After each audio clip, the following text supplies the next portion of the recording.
नमस्कार, मैं हूँ सिद्धार्थ श्रीवास्तव और मैं सुना रहा हूँ आपको वो 22 किस्से जहाँ आप मिलते हैं मुझसे और मेरे प्यार से मोहब्बत के किस्से में। आज जो कहानी मैं आपको सुनाने जा रहा हूँ उसका नाम है विचारों के हिचकोले। जी हाँ, आपने सही सुना, विचारों के हिचकोले। एक खूबसूरत रिश्ते के बीच में बातचीत बहुत ही जरूरी और महत्वपूर्ण हिस्सा है। मानव पद्धति में अगर सबसे बड़ा आविष्कार जो मानव ने या प्रकृति ने किया है वो है आवाज़, एक दूसरे से बात करने की आवाज़, जिसमें मनुष्यों ने कुछ ज़्यादा ही एक्सपेरिमेंट करते हुए हजारों करोड़ों भाषाओं का निर्माण किया, अरबों इशारों का भी निर्माण किया और आवाज़ और वाक्यों में भावनाओं को भी दे के उन्हें और जीवंत बनाना, यह सबका भी आविष्कार किया। खैर, हो सकता है कि जानवरों के बीच में भी ऐसे ही करोड़ों बातचीत होती हो और ये भी हो सकता है कि उनके पास भी ऐसे अरबों खरबों इशारे होते हो और ये भी हो सकता है कि उनके भावना उनकी तरीके से भी बड़े हो जहाँ इंसान मात खा जाता है। कुछ इन्हीं गहरी और सरल भाषाओं के बीच में हमारे विचार हिचकोले मारते रहते थे। चाहे कोई भी विषय हो, उसमें जितना ही गहरा मुझे सफ़र करने में मज़ा आता था, पखडंडी पकड़े मेरे साथ मेरे पीठ पे लटकी हुई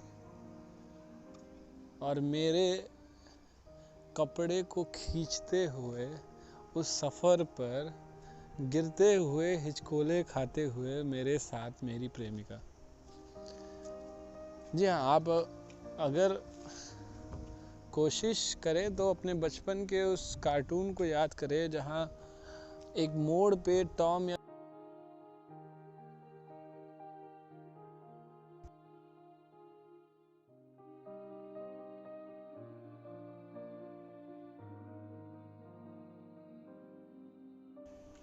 चले जाया करते थे।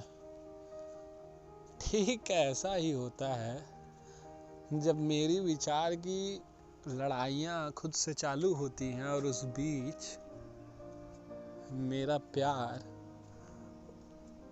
जिसने वादा किया कि हर एक अनुभवों के साथ वो भी सफ़र करेगी मेरे साथ, या अंग्रेजी वाला सफ़र नहीं, यह हिंदी वाला नुक्ता वाला सफ़र है। खैर, भाषा में श को सा बोलना तो हम बनारसियों को आता ही नहीं। खैर, तो उसी तरह प्यार ने भी हर बार हर अनुभव में कोशिश की कि उस चौराहों पर बिना इनर्शिया के साथ साथ चला जाए। पर यह बहुत खूबसूरत होता होगा और आप इसको महसूस कर सकते हैं जब आप किसी भी एक विषय पे काफ़ी गहराइयों में चले जाते हैं और किसी ज्वलंत मुद्दे पे या किसी इम्पोर्टेंट विषय पे बहुत सुपरफिशियल ही सोच लेना मुनासिब समझते होंगे। खैर, दो लोग एक नहीं हो सकते। कुछ विषयों पर मुझे गहरा जाना पसंद है, जिसको लोग पागलपन कह देते हैं, और कुछ विषयों पर मुझे सुपरफिशियल रहना और उसको गहरा जाना पसंद है। इन्हीं हिचकोलों के बीच में जब हम किसी भी टॉपिक पे या हम किसी भी व्यक्ति पे वार्तालाप करते हैं तो न जाने कितने हिचकोले हमें समंदर से बाहर विचारहीन ज़मीनों पर फेंक देना चाहते हैं। लेकिन ठीक उसी तरह मैं खुद को जितना संभालता हूँ, साथ ही साथ वह खुद को उन हिचकोलों के साथ साथ मेरे साथ रहने के लिए द्वंद्व लड़ती रहती है। खैर, इश्क का ये बहुत ही खूबसूरत हिस्सा होता है, जहाँ आप विचारों में अपने प्यार के साथ सफ़र कर रहे हो। विचार में खो जाना अमूमन सुना जाता है, लेकिन साथ में कोई और भी हो, क्योंकि विचार की सड़क अब तक के अनुभवों में अगर कह दे, कभी किसी के एक नहीं हो सकते। कुछ गुमनाम सड़कों पर जब मैं निकलता हूँ तो शायद वो भी किसी सड़कों पर होती है, पर वो गुमनाम सड़क हम दोनों की एक होती है कि नहीं, पर ऐसा हम मान लेते हैं कि दोनों गुमनाम सड़क एक ही है, जिसकी आसपास की व्याख्या एक दूसरे से मिलती है। और अगर ना भी मिले तो प्यार करने वाले अपने में थोड़ा सा बदलाव करके उनको एक बना ही लेते हैं। इन विचार के हिचकोलों में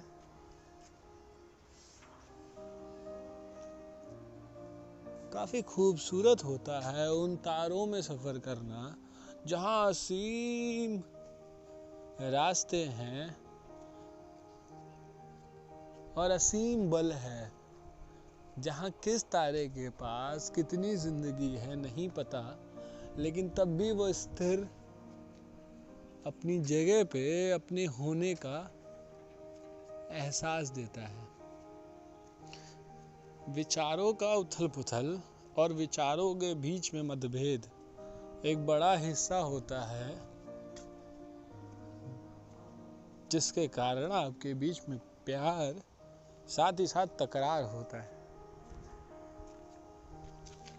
प्रिकॉशन के तौर पर हम लोग कोई भी विचार करने से पहले पेट भर लेना सही समझते हैं, क्योंकि जब व्यक्ति का पेट भरा होता है तो ऐसा भारतीयों का मानना होता ही है कि उनका दिमाग उनके दिल का साथ देता है। खैर, दिल का तो धड़कने का काम है, उसका विचार बनाने से कोई लेना देना नहीं है। और इन चीज़ों के द्वंद्व से ही हम एक प्रेमिका के भी साथ होते हैं या अपने प्रेमी के साथ भी होते हैं, कि प्रत्यक्ष या अप्रत्यक्ष रूप से अगर कोई पूछेगा कि तुम्हारा दिल क्या सोचता है, तो अगर वैज्ञानिक ढंग से जवाब नहीं भी दे पाए तो अपने प्रेमी या प्रेमिका की तरफ इशारा कर ये बता सकते हैं कि हाँ, दिल भी सोच सकता है।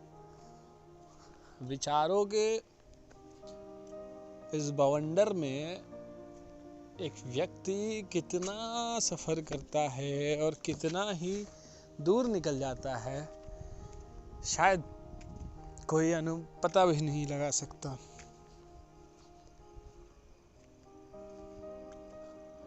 कहते हैं कि लाइट की स्पीड से ज़्यादा स्पीड मन की गति होती है। महाभारत में भी कई लोगों को ऐसा आशीर्वाद था कि वो मन की गति से भी तेज गति से कहीं पहुंच सकते हैं। प्रकाश की गति से भी तेज मन की गति हो सकती है, क्योंकि आप अगर यहाँ से खड़े होकर एक तारे के पास जाना चाहें तो मन की गति आपको चंद सेकंड में पहुंचा देती है, या सेकंड के कई भागों में पहुंचा देती है। पर प्रकाश की गति तो तब भी 1000-2000 साल ले लेती है। इस हिसाब से